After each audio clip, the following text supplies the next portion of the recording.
It's defined by paradox. Asian shrines coexist with neon skyscrapers. Our cafes with a robot restaurant. Creaky shark sauce with monorail. This place, confounding and kaleidoscopic, is the largest metropolis in the world.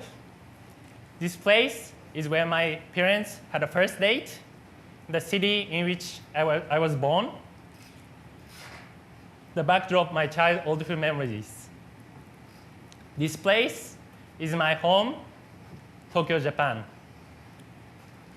But there is one thing about Tokyo that new observers will notice. For a city of its magnitude, there are relatively few foreigners. In fact, they comprise about 3.5% of Tokyo's population. This homogeneity is usually considered as strength. All Japanese proverb goes, the nail that sticks out shall be hammered down. In this culture milieu, diversity means conflict. Reflecting on the journey that I've taken, I realize how much the idea of my idea of diversity has changed and evolved. For me, diversity no longer means conflict, nor just inclusivity. Diversity is a habit of mine. Tonight, I would like to share with you how my life had led me to this insight. Flashback to Tokyo. I was a senior in high school, hunting the magazine section of back alley bookstore, when something caught my eye. It was a popular science magazine with flashing title, Nobel Prize awarded to Japanese scientist Shinya Yamanaka for the discovery of master genetic switch. I can't quite describe how I felt at the time,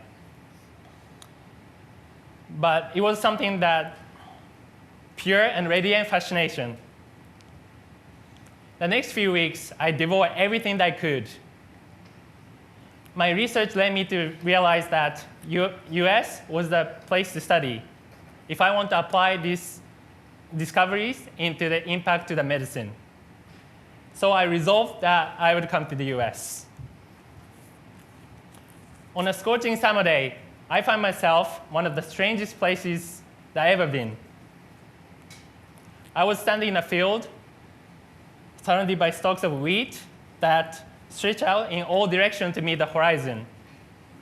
And I worked, and I saw a sign that says, "Welcome to Emporia." It was my destination, this small Kansas town, home to the university, where I had enrolled to study science. Toto, I have a feeling that we are not in Tokyo anymore. There was one other minor impediment that was causing some complications.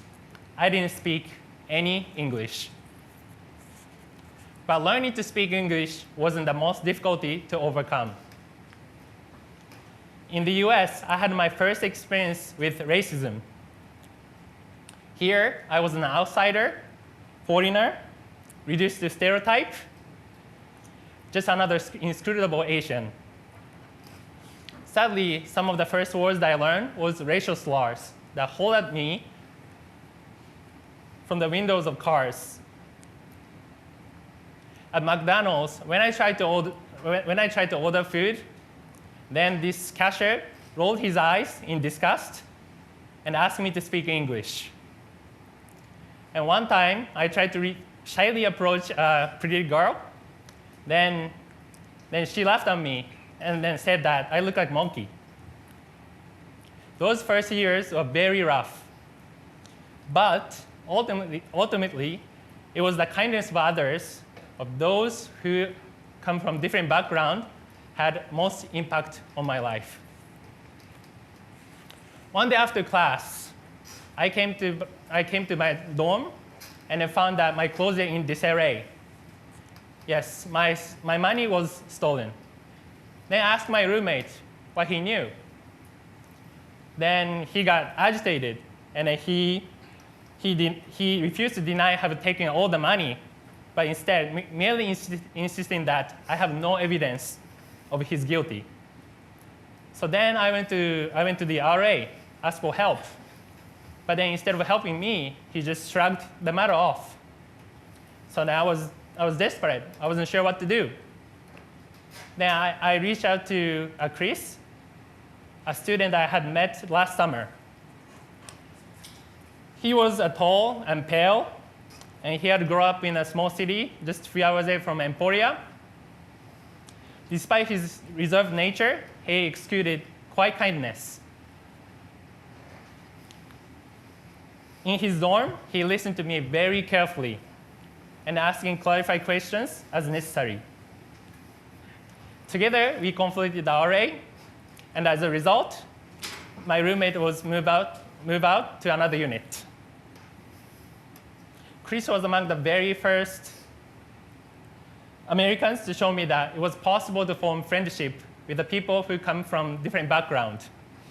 To this day, we remain close. After college, I studied a master's program in neuroscience at Brandeis, just outside of Boston. And when I arrived in Boston, I just was pleasantly surprised by the diversity. With people from different backgrounds, different ethnicities, cultures, religions, sexual orientations, and gender identities. However, as an international student who come from a small Midwestern college, I felt extreme pressure to prove myself.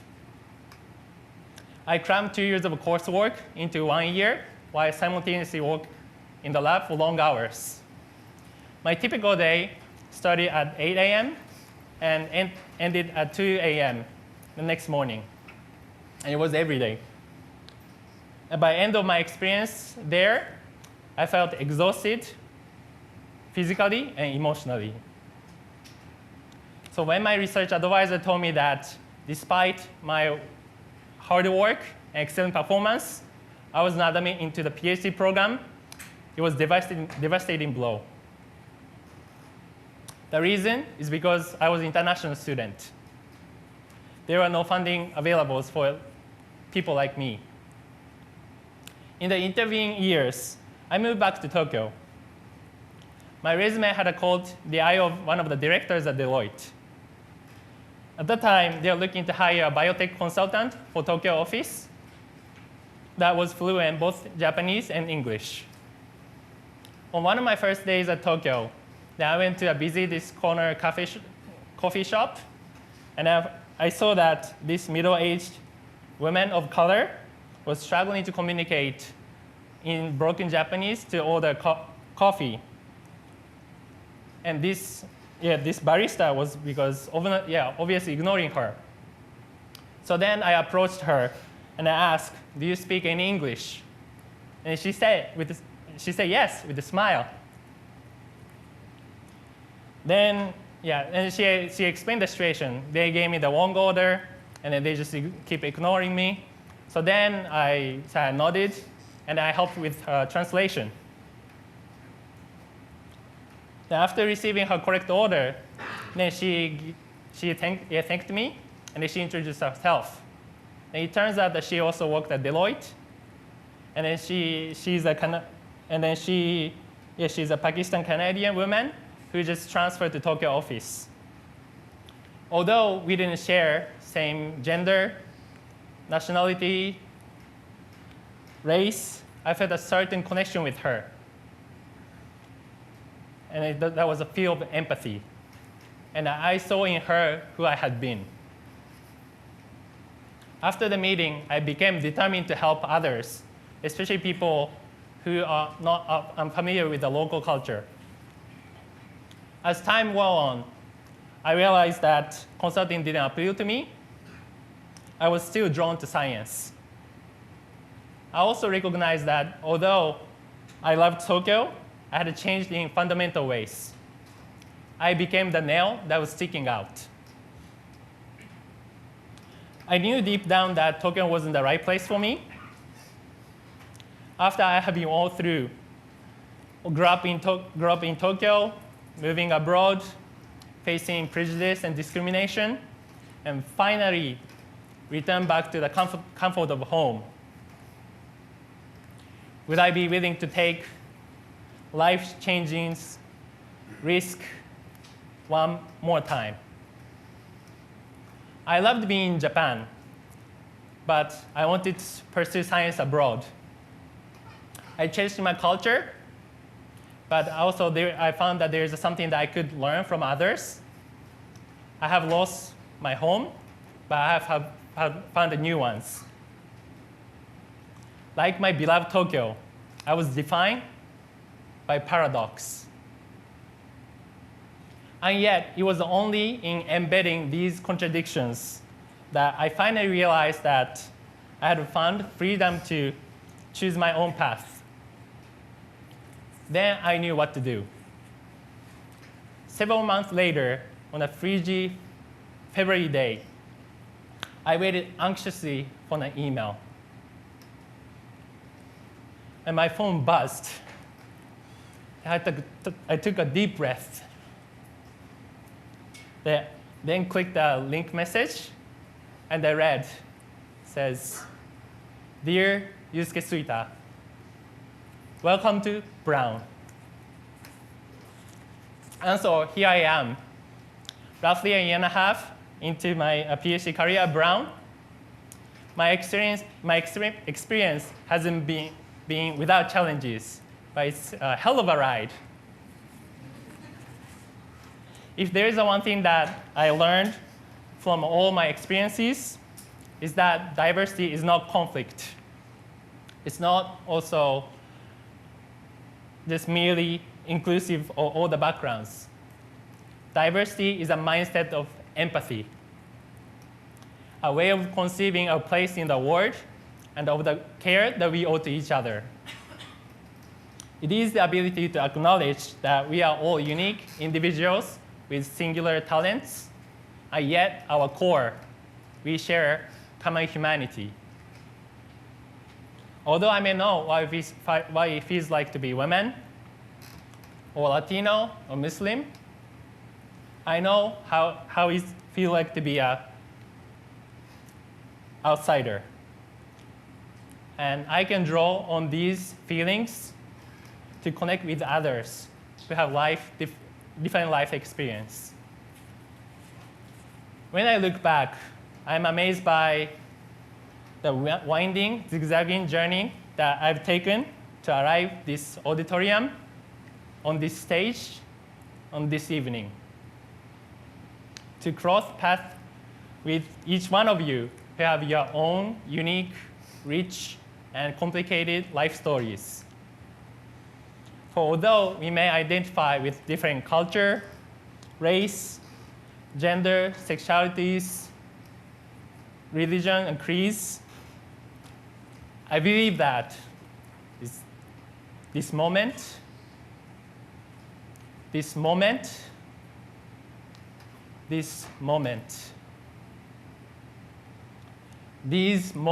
of shared connection that matter most. Thank you.